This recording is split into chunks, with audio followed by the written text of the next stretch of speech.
Hi, Ashley. My name's Alix Madigan, and I'm very excited to be talking to you about your beautiful film, Wild Beauty, which I happened to see. And I'm so excited that we're going to have a dialogue about it. And I'm looking forward to finding out more about your process of the film and how it came about and what your hopes for it are, because obviously it's a film that's based in advocacy and has a tremendous message of a hope for change too. I'm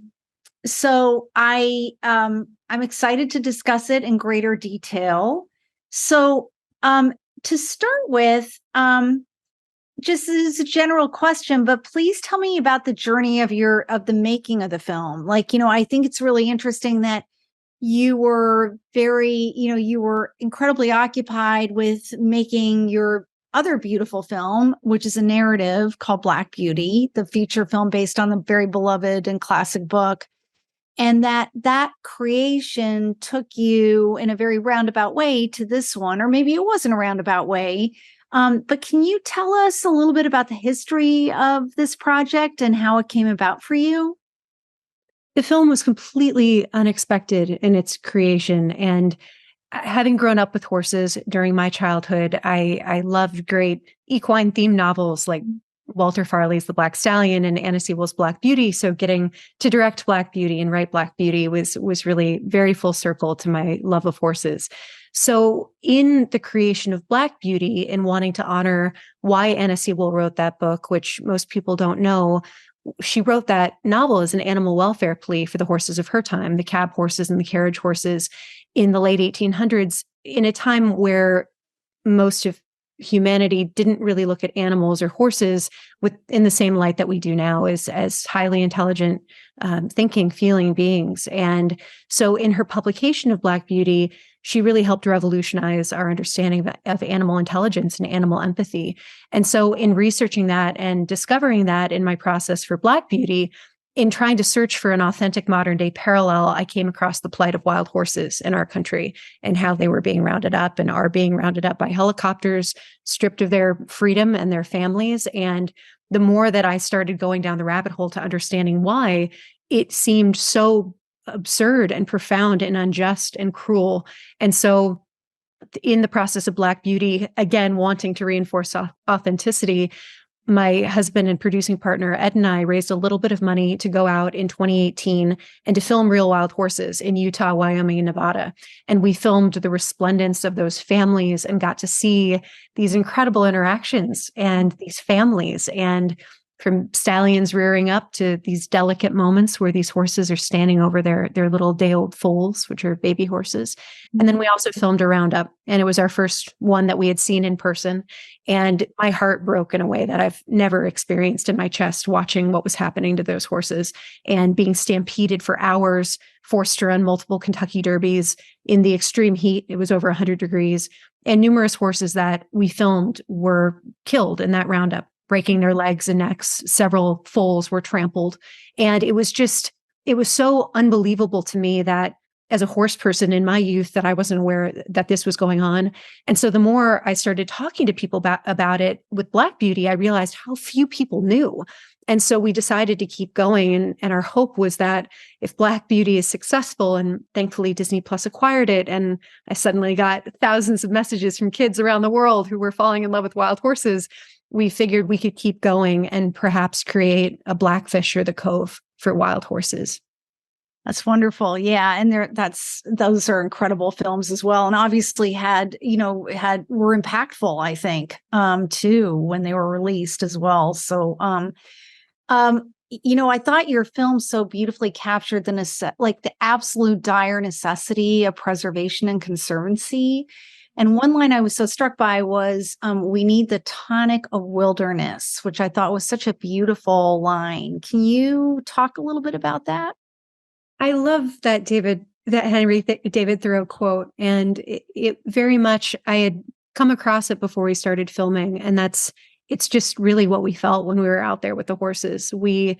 This film was truly independent. We cobbled together the money as we went along. And so we filmed when we were able to, but there were several long stretches where we were out on the road for weeks and didn't go into a city for weeks at a time. I mean, and then to be out there in the wild and to hike out for miles at sunset. And sometimes we didn't find the horses, but other days that we did, it was the certain kind of magic that I hope everybody gets to experience once in their life, to be out there and to experience that tonic of wildness. And there were days where hundreds of horses surrounded us and the sky was, it was just gold, and everybody should experience that. And that's part of the wonder of our world. And that's what we're fighting for in the film. Yeah. Thank you so much, Ashley. That's so beautifully said. I wanted to talk to you a little bit about your multiple roles on this. You produced it, you edited it, and you narrated it. And one of the things that I loved about your narration is that you never held back from the emotionality of what you were talking about. Like, I could very much hear in your voice when something had deeply affected you. But I'd love to talk about how you were able to tackle all that. I mean, obviously you directed it too. So to how you were able to tackle all those, is that your process? So would love to hear more about that. It's interesting. I've been editing my own work for over 15 years, and that was born out of just being a scrappy independent filmmaker and just coming up doing, little commercials and then eventually indie features and leading to all of this. But I love to edit, but the film changed over time. Initially, we had numerous outlines, and I knew the information. We knew the information we wanted to distill to people, the facts as well as the emotionality of getting people to care about the individual horses. And having never done a documentary before, I really wanted to bring a narrative sensibility to the film, because if you care about the hero in a story or their best friend, you care about their larger journey. And so that's what we wanted to do with Wild Beauty. We were hoping to identify individual horses and families where people would hook on to them and to care. And what was really astounding is that they found us, and that the main herd that we followed and filmed for several years was the Aniki herd in Utah, which is one of the most iconic herds in the country. And so that made it even more heartbreaking when they were rounded up. But initially we thought we were going to create an indie Planet Earth with a celebrity narrator taking you through the journey. But as we kept filming and as we got bolder, the film became more journalistic as we went along. And I have a background in journalism. I worked as a journalist in New York before I came out to Los Angeles. And I never thought that would influence what I'm doing now. But you can only see injustice happening so much. And the more that we went to the roundups in particular, and the more that we saw the Bureau of Land Management lying to people, and these publicists that they bring to the roundups to parrot this misinformation and disinformation to the public, this blanket statement that horses are overpopulated, they're starving, we're rounding them up for their own good, that's false. And so the more that I heard that script being told to the media, eventually there was one day at the roundup of the Aniki where I was so angry, and you try to also, if not bury that's not the right word, but I wanted to be a journalist to make sure I was doing my job for the horses. But I asked everybody on the mountain that day with a camera to turn around and to start filming a conversation I had with Gus War and Lisa Reed, which is in the film. And I ended up interviewing law enforcement as well, which was interesting. But after that turn, we started to realize it was that, and then the decision to go undercover into the slaughter pipeline. That's when the film took a turn and kind of guided us to where it wanted to be. And so as I was editing the film, I was initially writing the voiceover for someone else, but the more I started leaning into some of the personal stuff, I realized that we had to allow it to become personal. So I edited the film and wrote the narration as I was cutting. So it was a really unique process. It was a hard process as well, just emotionally, with all of the roundups. That's so interesting. Yeah, I know, because it's like there's a rich history, I think, of documentarians who kind of insert themselves, like Nick Broomfield is just one example, who insert themselves into the film, and kind of you see the film very distinctly from their POV. And I love the inclusion that you had of yourself, very much of, but there was a terrific, I mean, there was there was a great sense of melancholy and authenticity in how you approach this subject matter, and your passion for what you were depicting came forth in such a beautiful way. So I was very moved by that, especially towards, the end, with a very harrowing roundup, and your absolute outrage when you saw that little girl come out of the helicopter. Did you ever find out who she was or anything? I mean, not spoiler. I know that may be a spoiler alert, but would love to find out who she was. Like, who would take a little kid too on such a dangerous helicopter ride like that? So I was just curious about that too. It was absurd when we saw that happening. I mean, and I love working with kids. I work with a lot of kids. And when she stepped out of the helicopter, she was maybe 8 years old. And that was the same roundup, the roundup of the Anarchy, where we kept being told that our crew could not get a clear shot at the trap site because it was for safety. We were kept miles away on top of a mountain as they proceeded to hide the trap site behind another mountain, so we couldn't see anything at all. And that's what they always do. The Bureau of Land Management always tries to hide the roundup because they don't want you seeing the injuries. They don't want media capturing that. And so finally, after about an hour and a half of this discussion with Gus War and citing our constitutional rights, they finally allowed us to go and hike out to a point where we could see part of the trap site. And as soon as we got there, they were hiding the corrals with trucks and horses and other objects, so we couldn't see, but we could see enough to watch the little girl get out. And then she proceeded to ride around on a water truck near the horses. And I ended up going to law enforcement because there were a lot of people there. And I told one individual that it would just how truly dangerous that would be, that a kick to the face would be potentially fatal for that little girl. And she was escorted offsite immediately. So that speaks to the fact that they should not have been doing that, and also speaks to what the agency is doing to journalists and media. And they're not even getting their hands slapped. That's amazing. No, I was dumbfounded at that moment. That was just so shocking. There are obviously, so many harrowing scenes in the film, and, the auction house particularly stands out for me. Can you talk us through that sequence and what it was like to film that? The auction sequence, I mean, there were a lot of tough parts to the journey, but that's the only time that I felt nervous about safety. Right. But it was an important part of the story, because the backstory on that is the Bureau of Land Management likes to talk about adopting wild horses to the public. And I think that's also a smokescreen for what they're, the way that they're framing all of this to the media, but because so few horses are actually adopted. But their adoption incentive program, you can go to a wild horse holding facility and you can adopt a wild horse for $25. And the government will then pay you $1,000 to take the horse, $500 upon the adoption, $500 after a year, and then you get your title. Once you get the title, you can do pretty much anything you want with that horse with no accountability. So the New York Times did a great expose on this a couple of years ago, but there have been duplicitous people that have adopted these horses and then they've thrown them out to pasture for a year. Some of them don't even wait, but they flip them into the slaughter pipeline. So they'll get paid another $1,000 or $1,500 to flip federally protected wild horses into auctions where they get illegally shipped to Mexico or Canada for slaughter. And so we really wanted to go down there and expose that. And I had this little DJI camera with a little gimbal head that I kept wedging into my purse.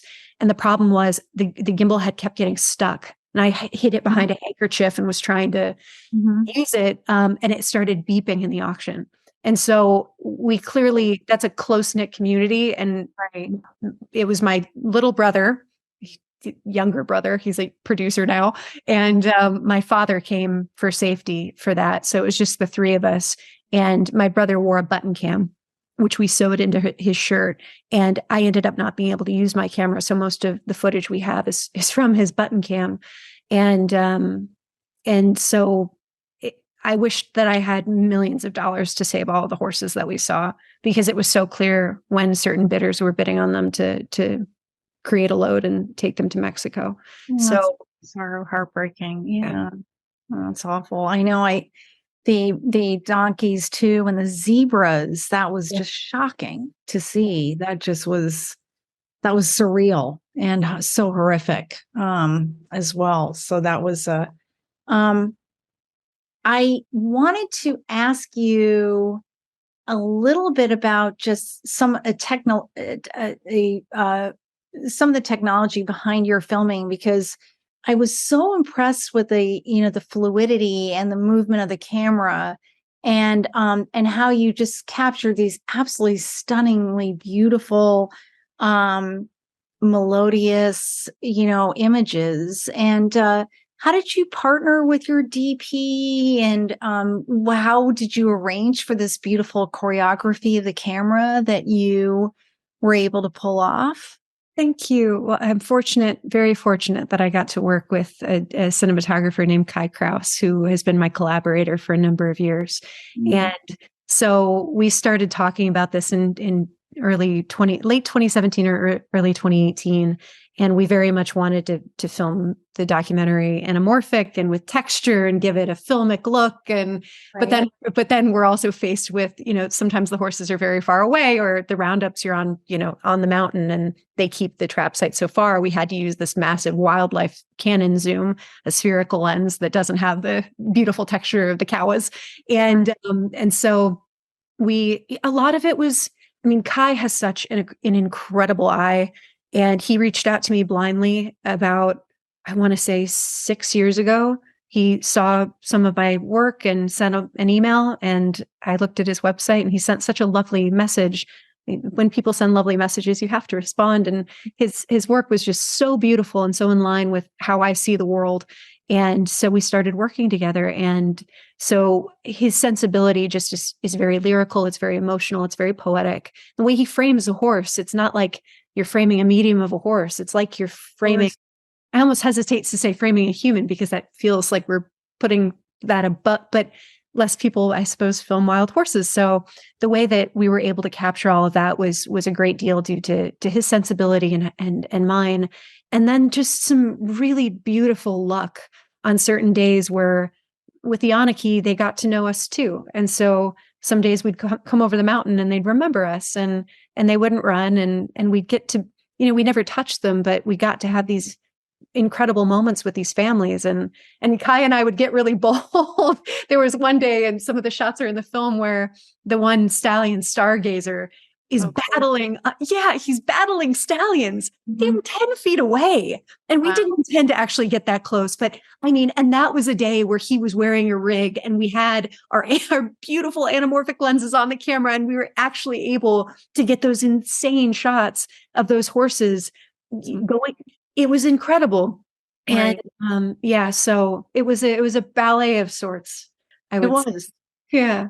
Yeah, that's why. I totally agree. It was a ballet because there was such fluidity and like really beautiful improvisational movement that I felt in the camera work. So that was, it was just really lovely to witness that, I thought. Just going into a little bit of about bringing up Stargazer. You so lovingly allow us glimpses into these horses and their respective characters, and they become so distinctive throughout the course of the film. And how did you realize the characteristics that these horses possessed? That really evolved by spending time with them and getting to know their individual personalities. Again, just like humans, some of them were shyer, some of them were quirky, others were powerful. I mean, Stargazer, it was almost like Stargazer knew he was beautiful, but he wasn't arrogant. But there was something, he had a presence. And then there were other horses, like the one that was called Norman, who's this white horse. He's called a Cremello, with these piercing blue eyes. And he's also really beautiful, but he had such a funny, quirky, kind of wonky personality. And he would just kind of bounce around and, didn't have a family. He was a young stallion. Mhm. And so it was just really neat to see how distinct each individual was. And I think that that's also what people resonate in the film when they get to know those characters, and it makes for it to be even harder to see when they get rounded up. And that's what we wanted to try to achieve too. And just again, in a number of serendipitous ways, that found us as well. And it kind of felt like we were on the right path when that would happen. Right. No, I totally saw that. I mean, there was such a humanistic element to that. I mean, I know sometimes we're told not to anthropomorphize. I always mangle that word. Various animals, but at the same time too, I think that you were able to capture so beautifully their personalities and make us deeply care about this one herd, too. So that was just really a lovely thing to witness, I thought. Thank you.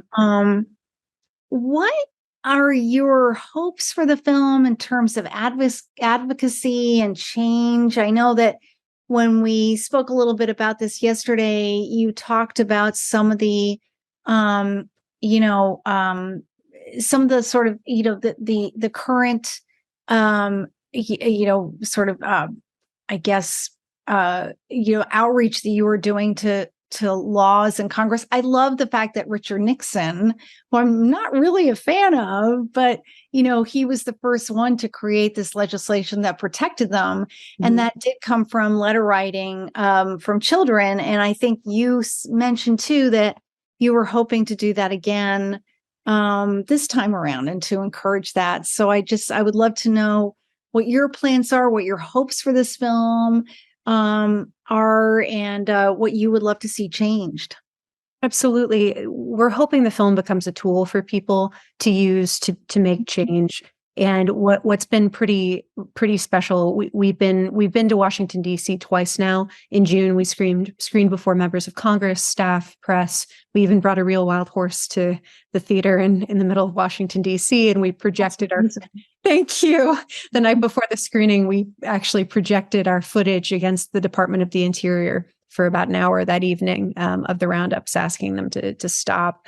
And so we're trying all sorts of creative ways to get people to look, because there's a lot going on in the world, but this is our little corner of it. And I feel like if everyone picked one, planet would be a better place. But with Wild Beauty, there's a very important bill called the Wild Horse and Burro Protection Act, which is HR 3656.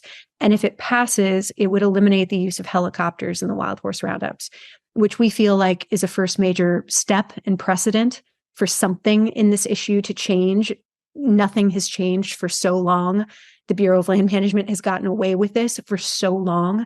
And so we're hoping that passes. That doesn't solve everything. Ultimately, this is a much bigger fight to start preserving the ecological balance of our public lands and our country. And that spirals into the eradication of wolves and mountain lions and other predators. But so there's a larger fight to have to preserve wild horses. But that helicopter bill, I think, animal cruelty, if you're an empathetic person, that's something you can stand behind. So we feel like, despite being on one side of the aisle or the other, we're trying to get support for that bill. So we're asking people who are moved by the film and who care about this and can spend 5 minutes of their day, because every voice adds up, to please contact their members of Congress or to write a letter and ask them to support that bill. And then our tagline has been, I stand with wild horses. And that's what we've done with kids. We've mirrored a letter writing campaign that inspired Nixon in the 70s. I've been going around to schools talking to children, and we've launched a national letter writing campaign for kids to write to their lawmakers on behalf of wild horses. So we're hoping that people who see the film are inspired and outraged and spend a few minutes to try to help us make a difference, because we can make change, but it's going to take an army of people to do that. So we're asking people also to spread the word and to share the trailer with I Stand with Wild Horses. That's wonderful, Ashley. Well, I too was inspired and outraged while I watched your film, and very, very moved. So it's a pleasure talking to you about it, Ashley. Thank you so much. Thank you so much. No, thank you. And anything you would like to conclude with? Anything that I might not have asked you, but you would love to voice at this point at all? Perhaps I would just say, also, I get the question of who's paying for the roundups and all this animal cruelty. And we are. This is funded by our tax dollars. The roundups, the cruelty, the eradication of horses, the stripping of these family bonds, we're paying for this. And most Americans disagree with that when they know that that's happening. And why is it happening? It's to give deference to a couple of special interest groups, predominantly tax subsidized livestock grazing. So we can't let cattle and sheep and people making millions of dollars off of destroying the ecological balance of the public lands to win and to lose wild horses. We can't lose wild horses. And that's not just for us, that's for future generations. So I want people to know that. And if anyone wants to continue to follow our journey, this is not going to stop with this documentary. They can follow that through our nonprofit, which is the Wild Beauty Foundation. Thank you so much, Ashley. Such a pleasure to speak with you. And I loved your film. So I hope it's really gets widely seen. It's such a piece of art and such an important story. So thank you for sharing it with us. Amazing. Thank you, Alix, for the time. Thank you.